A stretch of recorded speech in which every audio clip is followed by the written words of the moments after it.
Hello students, আজকে আমি তোমাদের একটা নিউ টপিক যেটা হচ্ছে প্লান্ট টিস্যু কালচার। তো প্লান্ট টিস্যু কালচার নিয়ে আমি ডিসকাস করছি।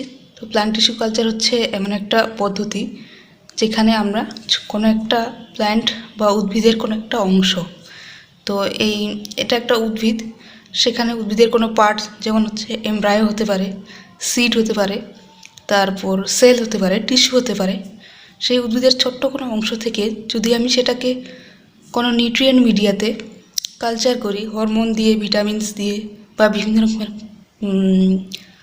রকমের গ্রোথ রেগুলেটর, সেগুলো দিয়ে কালচার করার পর যদি আমরা পুনরায় সেই নতুন করে ওই প্ল্যান্টটা পেতে পারি, সেটাকে বলা হচ্ছে প্ল্যান্ট টিস্যু কালচার। তাহলে it is a method in which tissue fragment of a organism is treated in a medium. তাহলে কোনো একটা মিডিয়ামে কোনো একটা প্ল্যান্টের কোনো পার্ট যদি আমি সেটাকে কালচার করি বা সেটাকে প্রতিপালন করে যদি আমরা পুনরায় ওই পুরো প্ল্যান্টটা পেতে পারি, হোল অর্গানিজম যদি আমরা পেতে পারি, সেটাকেই বলা হচ্ছে টিস্যু কালচার। ওই জন্য বলা হচ্ছে tissue fragment of an organism is treated in a medium to produce whole organism, পুরো অর্গানিজমটা পেতে পারি। অন্যভাবে যদি বলা যায়, এটা একটা technique of growing plant sell. তাহলে কোনো একটা প্ল্যান্ট সেলকে, সেল, টিস্যু, অর্গান ওর আদার প্ল্যান্ট পার্টস, তাহলে প্ল্যান্টের কোষ, কলা, কোনো অঙ্গ বা অন্য কোনো প্ল্যান্ট পার্টকে যদি আমরা কোনো স্টেরাইল এনভায়রনমেন্ট মানে জীবাণুমুক্ত পরিবেশে যদি আমরা প্রতিপালন করি নিউট্রিয়েন্ট মিডিয়া, তাহলে কোনো করে সেটাকে যদি আমরা নতুন করে একটা প্ল্যান্ট পেতে পারি, তখন সেটাকে বলা হচ্ছে প্ল্যান্ট টিস্যু কালচার। আর প্ল্যান্ট টিস্যু কালচার কিছুই না, এমন একটা পদ্ধতি যেখানে উদ্ভিদের কোনো অঙ্গ যেমন হচ্ছে টিস্যু, সেল, অর্গান বা আদার্স কোনো অঙ্গকে আমরা যদি একটা জীবাণুমুক্ত পরিবেশে মানে নিউট্রিয়েন্ট মিডিয়াতে যদি প্রতিপালন করে যদি পুনরায় সেই প্ল্যান্টটা আমরা পেতে পারি, সেটাকেই বলা হচ্ছে প্ল্যান্ট টিস্যু কালচার। এই প্ল্যান্ট টিস্যু কালচারের আইডিয়া 1902 খ্রিস্টাব্দে হেভারল্যান্ড নামক একজন বিজ্ঞানী, তিনি টোটিপোটেন্সি বা others plant tissue culture related কিছু ডেফিনেশন আইডিয়া দিয়েছিলেন। আরও বিজ্ঞানী আছে, আমরা হেভারল্যান্ডের নামটা ফার্স্টে জেনেছি। এবার প্ল্যান্ট টিস্যু কালচার এমনি হয় না, কতগুলো ফ্যাক্টর আছে, কতগুলো জিনিস আছে যেগুলো আমাদেরকে জানতে হবে, তবেই আমরা প্ল্যান্ট টিস্যু কালচার পদ্ধতিটা ভালোভাবে জানতে পারবো। তো এখানে একটা টার্ম যে আমি বলেছি টোটিপোটেন্সি। পোটেন্সি মানে হচ্ছে পটেনশিয়াল, মানে কতটা তার কর্মক্ষমতা। তো টোটিপোটেন্সি তাকেই বলে ability of a plant or cell to regenerate into whole plant. তাহলে কোনো একটা প্ল্যান্ট বা সেলের, যেটা আমরা একটা প্ল্যান্ট বা সেলের কোনো একটা অংশ থেকে নতুন করে একটা প্ল্যান্ট তৈরি করেছিলাম, তো ওই প্ল্যান্ট বা সেল বা এমব্রায়ো বা কোনো একটা সিড, সেই যে অর্গানটা, তার যে কর্মক্ষমতা, সে কতটা নতুন প্ল্যান্ট তৈরি করতে পারছে, সেই ক্ষমতাটাকেই বলা হচ্ছে টোটিপোটেন্সি। তাহলে ability of a plant part to generate a new whole plant, তাহলে এবিলিটি অফ সেটাকেই বলা হচ্ছে টোটিপোটেন্সি। মানে কোনো একটা প্ল্যান্ট প্রোডাক্ট যেটা আছে, যেখান থেকে আমরা নিউ প্ল্যান্ট তৈরি করব, তার যে ক্ষমতা নিউ প্ল্যান্ট তৈরি করার, সেটাকেই বলা হচ্ছে টোটিপোটেন্সি। আরেকটা জিনিস সেটা হচ্ছে এক্সপ্ল্যান্ট। এক্সপ্ল্যান্ট বলতে বোঝায় আমি একটা প্ল্যান্ট সিলেক্ট করলাম,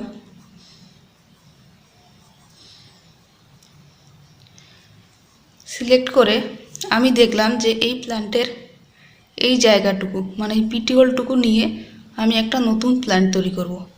তো যেই অংশটা নেওয়া হচ্ছে সেটাকে বলা হচ্ছে এক্সপ্ল্যান্ট। তাহলে এক্সপ্ল্যান্ট বলতে বোঝায় the plant or it's part from which new plant can be generated.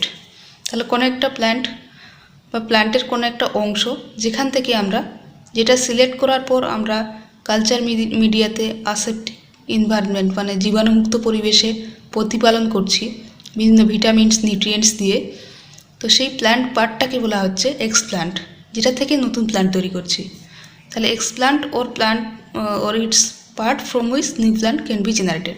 তাহলে এক্সপ্ল্যান্ট কী হতে পারে? লিভ হতে পারে, স্টেম হতে পারে, পিটিওল হতে পারে, এমব্রায়ো হতে পারে, মেরিস্টেম হতে পারে, এটসেট্রা। এগুলো এক্সপ্ল্যান্টের মধ্যে হতে পারে।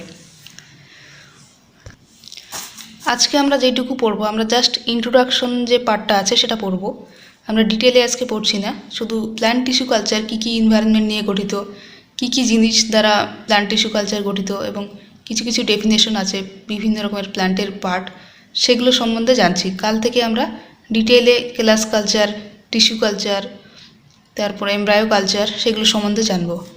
এবার নিউট্রিয়েন্ট মিডিয়াম, তাহলে একটা প্ল্যান্টকে যদি আমরা প্রতিপালন করতে চাই বা কোনো একটা প্ল্যান্টের অংশ থেকে যদি নতুন একটা প্ল্যান্ট তৈরি করতে চাই, তো সেটা তৈরি করার জন্য আমরা জানি সেটা খুব ইজি, কিন্তু সেটা তৈরি করতে গেলে অনেক কিছু আমাকে প্রসিডিওর বা অনেক কিছু আমাকে মেনটেন করতে হবে। তার মধ্যে অনেকগুলো ক্রাইটেরিয়া আছে, সেগুলো আমাকে মেনটেন করতে হবে, তবেই আমি সেটাতে সাকসেসফুল হব।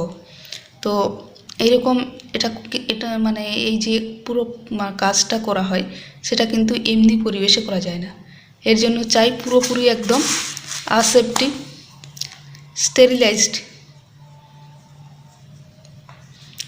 স্টেরিলাইজ মিডিয়াম বা পুরো একদম জীবাণুমুক্ত পরিবেশ। একটা যদি জীবাণু থেকে যায়, সেই জীবাণুটা ওই প্ল্যান্টের মধ্যে বা সেলের মধ্যে প্রবেশ করবে, ফলে প্ল্যান্টের যে গ্রোথটা, সেই গ্রোথটাকে পুরোপুরি বন্ধ করে দেবে। তো এই জন্য সেই যে এনভায়রনমেন্টটা, সেটা পুরোপুরি একদম জীবাণুমুক্ত পরিবেশ বা আসেপ্টিক এনভায়রনমেন্টে সেটা কাজ করানো হবে। এবং এগুলো পুরোপুরি করানো হয় tissue culture lab. Tissue culture ল্যাবে প্রবেশের জন্য সেখানে কিন্তু পুরোপুরি হ্যান্ড স্টেরিলাইজ, তারপর যত রকমের সব জিনিসপত্র, ইনস্ট্রুমেন্ট আছে, সব কিছুই স্টেরিলাইজ করানো হয়। তো এই নিউট্রিয়েন্ট মিডিয়া কতগুলি জিনিস নিয়ে গঠিত। এই জিনিসগুলো বা এগুলো হচ্ছে গ্রোথ ফ্যাক্টর বা বিভিন্ন রকমের ইনঅর্গানিক সল্ট। তাহলে এখানে কিছু কিছু যেই মিডিয়ামটা আমি তৈরি করব, তাহলে আমি একটা পেট্রি ডিশের মধ্যে কিছু নিউট্রিয়েন্ট রেখেছি। সেই নিউট্রিয়েন্টগুলো দু রকমের হতে পারে, মাইক্রোনিউট্রিয়েন্টস, ম্যাক্রোনিউট্রিয়েন্টস হতে পারে, ভিটামিনস হতে পারে, হরমোনস হতে পারে, যেগুলো গ্রোথকে প্রমোট করবে। তাহলে ইনঅর্গানিক যে সল্ট আছে, ইনঅর্গানিক সল্টের মধ্যে আছে both micro and macro element. তারপর আছে কার্বন সোর্স। কার্বন সোর্স বলতে কার্বন গ্লুকোজের মধ্যে থাকে সুক্রোজ, ফ্রুক্টোজ। তার মধ্যে ইউজুয়ালি যেটা ইউজ হয় সেটা হচ্ছে সুক্রোজ, সুক্রোজটাই মেনলি ইউজ হয়। ভিটামিনসের মধ্যে আছে নিকোটিনিক অ্যাসিড আর থায়ামিন। আর অ্যামাইনো অ্যাসিডের মধ্যে আছে আর্জিনিন। তাছাড়া বিভিন্ন রকমের গ্রোথ রেগুলেটর যেমন আছে অক্সিন, সাইটোকাইনিন। আর এর জন্য যে পিএইচটা দরকার, সেই পিএইচটা হচ্ছে মিনিমাম 5.7। তাহলে আমি এখান থেকে এই প্ল্যান্ট থেকে একটা এক্সপ্ল্যান্ট সিলেক্ট করলাম,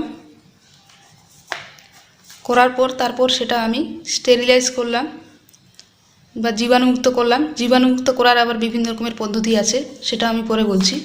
তো জীবাণুমুক্ত করার পর তারপর সেটাকে আমি নিউট্রিয়েন্ট মিডিয়ার মধ্যে ফেললাম, এবং নিউট্রিয়েন্ট মিডিয়া এই জিনিসগুলো নিয়ে গঠিত। ওপরে যেগুলো বললাম সেই জিনিসগুলো নিয়ে গঠিত, এবং পুরো কাজটা হবে পুরো জীবাণুমুক্ত পরিবেশে। সেটা ইউভি রের মধ্যে হতে পারে বা পুরো অ্যালকোহল দিয়ে যদি সব ইনস্ট্রুমেন্ট যদি মোছা হয়, তাহলে সেই ইনস্ট্রুমেন্টগুলো বা যেই হাত দিয়ে আমি কাজ করব, সেই হাতটাও পুরো অ্যালকোহল দিয়ে ধুয়ে নিতে হবে। তাহলে পুরোপুরি একটা জীবাণুমুক্ত পরিবেশ তৈরি হবে, তবেই এই কাজটা সাকসেসফুল হবে, নাহলে হবে না। এইবার এই কাজগুলো করতে গিয়ে বা প্ল্যান্ট টিস্যু কালচারের কাজ করতে গিয়ে সেই ল্যাবরেটরিতে কিছু কিছু জিনিস আছে, কিছু কিছু অ্যাপারেটাস আছে, যেগুলো দিয়ে স্টেরিলাইজ বা জীবাণুমুক্ত করা হয়। তো সেই অ্যাপারেটাসগুলোর মধ্যে একটা হচ্ছে অটোক্লেভ। অটোক্লেভ হচ্ছে স্টেম স্টেরিলাইজেশন, বাষ্প দিয়ে সেটাকে জীবাণুমুক্ত করা হয়। তো স্টেম স্টেরিলাইজেশন, যেখানে 15 পাউন্ড পার ইঞ্চ স্কোয়ার এই রকম চাপে 10 থেকে 15 মিনিট ধরে 120 ডিগ্রি সেন্টিগ্রেড উষ্ণতায় সেটাকে স্টেরিলাইজ করা হয়, কিছুক্ষণ রেখে দেওয়া হয় 10 থেকে 15 মিনিট।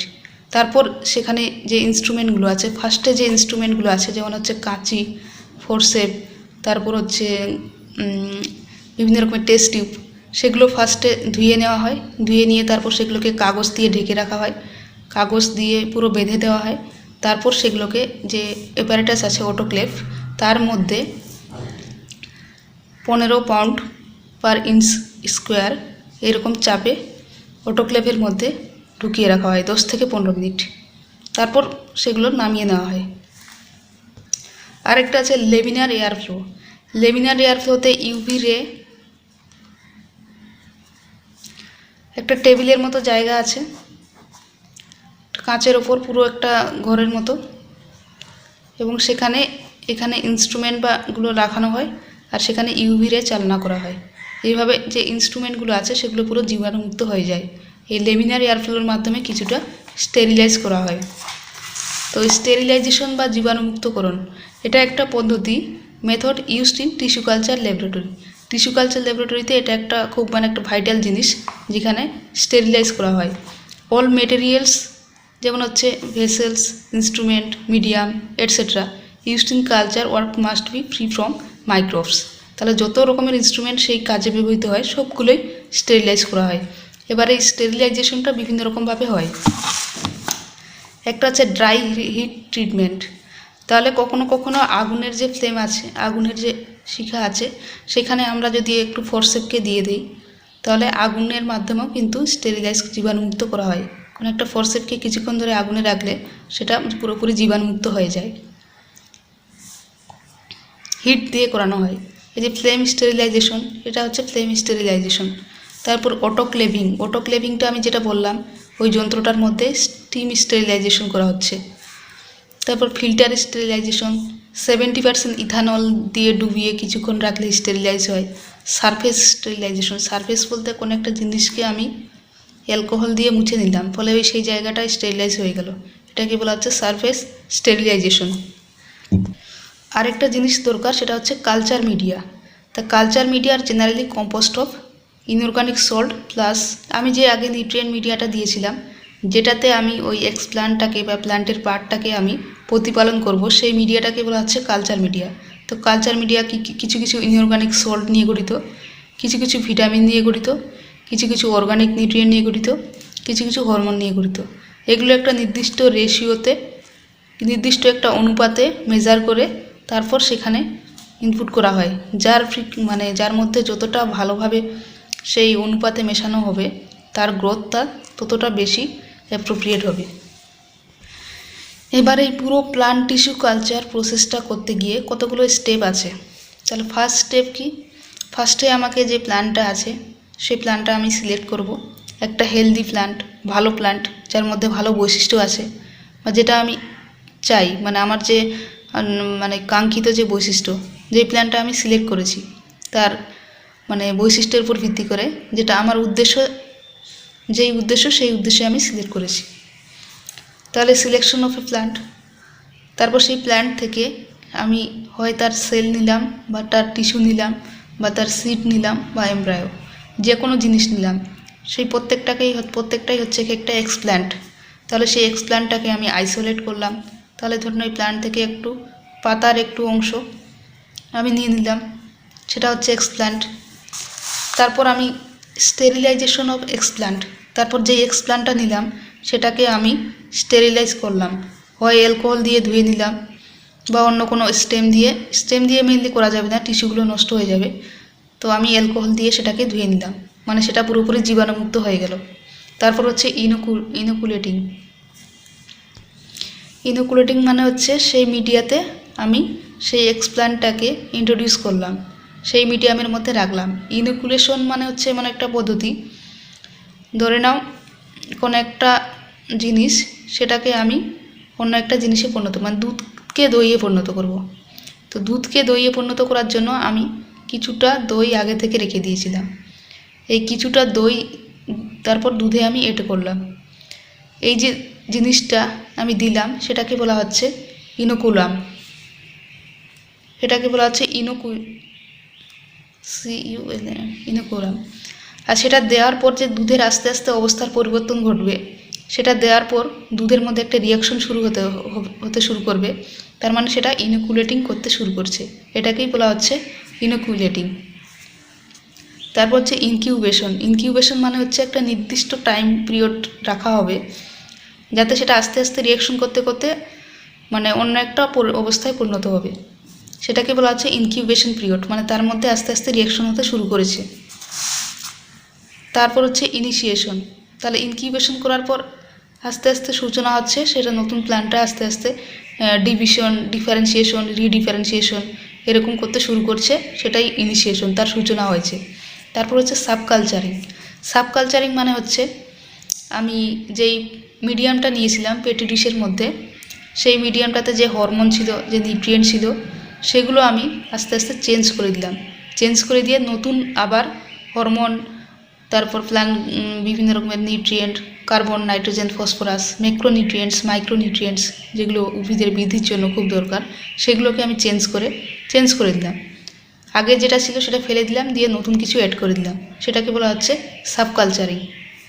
তারপর হচ্ছে হার্ডেনিং মানে হচ্ছে যেই পরিবেশে ছিল সেটা ল্যাবরেটরির মধ্যে যেখানে আমি রেখেছিলাম, খুব হয়তো কম টেম্পারেচারে রেখেছিলাম, তারপর যে তার যে এনভায়রনমেন্ট বা পরিবেশ, সেই পরিবেশটাকে আমি চেঞ্জ করে দিলাম, খুব কম টেম্পারেচার থেকে একটু তাপমাত্রা বাড়িয়ে দিলাম, তো সেটাকে বলা হচ্ছে হার্ডেনিং। বা অন্য কোনো জায়গায় রাখলাম, বাট সেই জায়গাটা অবশ্যই জীবাণুমুক্ত হওয়া চাই।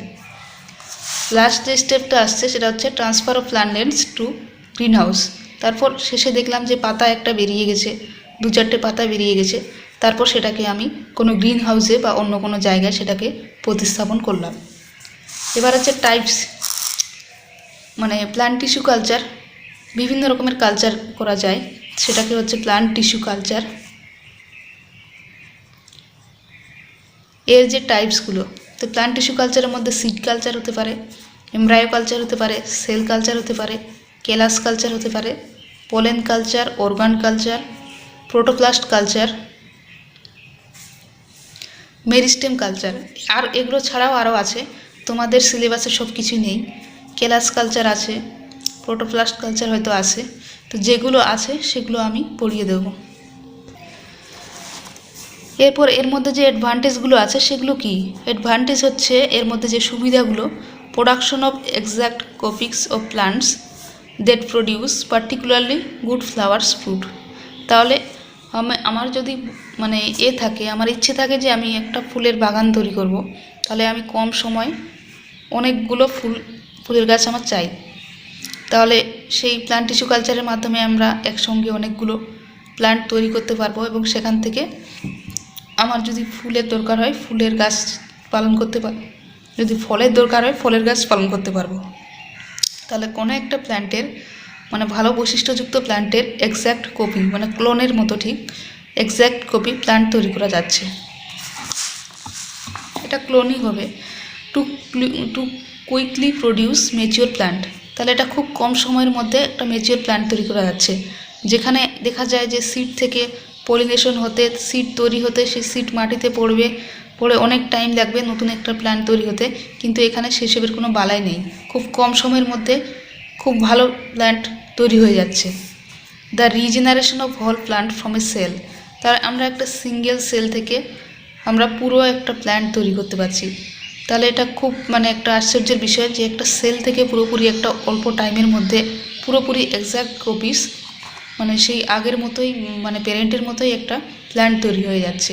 তাহলে এটা একটা খুব ভালো একটা গুরুত্বপূর্ণ একটা মানে অ্যাডভান্টেজ।